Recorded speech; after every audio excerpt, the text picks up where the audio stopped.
گدا ہوں اپنے کریم کا، میرا دین پا رہا ہے نہ نہیں. تھوڑی دیر توجہ کرنا سننا. وفاداری جو ہوتی ہے نا، تھوڑی دیر دیکھو نا، حضرت بلال نے وفا کی تھی. یہاں کیا حال کرتے ہیں ہم لوگ کارکنوں کا. میں اکثر یہ رونا روتا ہوں. میں کہتا ہوں جب تک تو پیر صاحب کے آستانے پہ جھاڑو دیتا ہے تب تک تو وہ بڑا وفادار مرید ہوتا ہے. اگر اس پہ قرضے چڑھ جائیں تو پیر صاحب کہتے ہیں اس کا ذاتی معاملہ ہے. جب تک وہ اپنے ہاتھوں سے سیاستدان کے اشتہار لگا رہا ہوتا ہے تب تک وہ کارکن ہوتا ہے، کارکن. اور جب وہ کہیں الجھ جائے تو کہتے ہیں جی میں جی اس کے ذاتی معاملے میں نہیں. یہ ذاتی معاملہ کیا ہوتا ہے؟ جب تیرے اشتہار لگا رہا تھا سیاستدان کے تب ذاتی معاملہ نہیں تھا. جب کسی کو ضرورت پڑ گئی تو اب معاملہ ذاتی ہو گیا. پیار کرنا پڑے، کچھ دینا پڑے تو پھر بھاگ گئے، بفر گئے. اور لوگوں کے پاس جب دولت آتی ہے تو رنگ ہی بدل جاتے ہیں.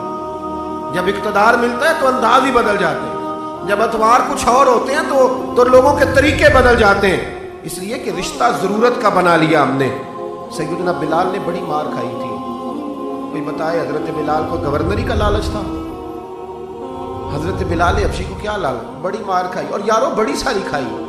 ایک تو وہ مار ہے نا جو عبداللہ بن جدان مارتا تھا، امیہ بن خلف مارتا تھا، ایک تو وہ ہے. اور حضرت بلال جب دروازہ رسول پہ آئے تو بخاری مسلم میں موجود ہے، حضرت بلال نبی پاک کے مہمان آتے تھے تو خود قرضہ اٹھا کے لاتے تھے. اور ایک وقت ایسا بھی آیا کہ قرضے اتنے زیادہ آ گئے تھے کہ یہودی نے کہا کہ بلال تو نے بڑے سارے پیسے قرض لیے ہوئے ہیں، تو اگر اب تو نے پیسے نہ دیے تو میں تمہیں پھر سے باندھ دوں گا. حالانکہ وہ سارے نبی کریم کے مہمانوں کے لیے قرضے لیے، حضور کے ذاتی کام کیے ساری زندگی ذاتی. یارو یہ جو لوگ ہوتے ہیں یہ بڑے شاندار ہوتے ہیں، ان کو کوئی لالچ نہیں ہوتا. جن لوگوں نے اس محفل کے اشتہار لگائے ہیں ان کی تو اشتہار پہ فوٹو نہیں لگی ہوئی. لنگر کھلا رہے ہیں ان بیچاروں نے. تو وہ ایک نقیب محفل ملتان میں نا ایک دفعہ پیار چلتا ہے نا دوستوں سے، مجھے غصہ بڑا کم آتا ہے تو کبھی آ جائے تو وہ چلو آ بھی جاتا ہے. اب یہ بھی مسئلہ ہے. وہ بار بار کہہ رہے تھے لوگوں سے تسی ہاتھ نہیں چک دے، تسی بڑے بے ذوق ہو، تسی میں یاد رہو گے. میں کیا چپ کر جا، تو کوئی نظر نیاز لینی، یہ سارے مفت آئے نہیں، یہ زیادہ قیمتی ہے، یہ فری آئے ہیں. بڑی مہربانی، اللہ آپ کو جزا. سنیں میرے بھائی، یہ دیکھیں نا جن لوگوں نے جو درخواست لے کے گیا تھا تھانے جلسے کی اجازت کی، اس کا تو نام ہی نہیں چھپا.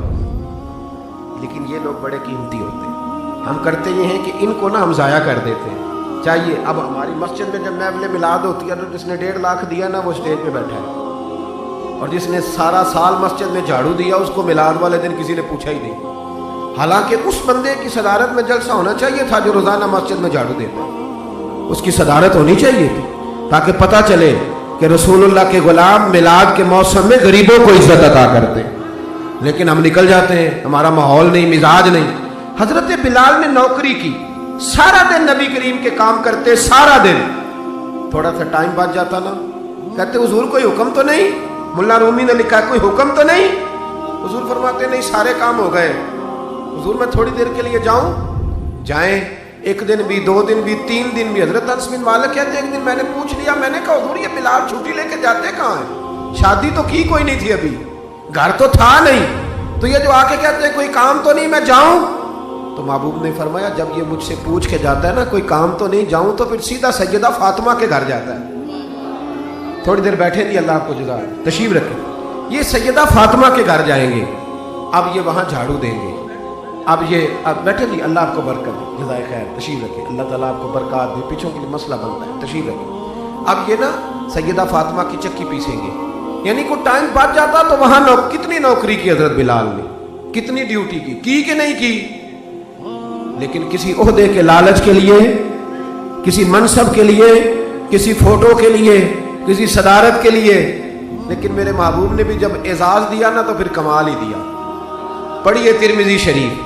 حضور آئے نا معراج سے واپس، میں جلسے سے دیر سے جاتا ہوں نا تو میری ایک بیٹی ہے، وہ جب میں نکلنے لگتا ہوں کہتی ہے آج دیر سے آئے تو دروازہ نہیں کھولنا. روز ہی دیر سے آتے ہیں، تو جب رات کو جاتا ہوں تو سب سے پہلے وہی کھولتی ہے.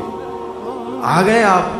اب بندہ جب سفر سے واپس جاتا ہے تو پہلے بچوں کی بات کرتا ہے، بیٹوں کی. محبوب معراج کے سفر سے واپس آئے، لیکن سب سے پہلے جو بات کی وہ حضرت بلال حبشی کی. سب سے پہلی بات سیدنا بلال کی. مجمع میں بٹھا کے، مجمع میں حضرت بلال کو مجمع میں بٹھا کے فرمایا کیا عمل کرتا ہے بھئی تو بلال؟ عرض کی حضور کیا ہوا؟ فرمایا بتا کیا کرتے ہو؟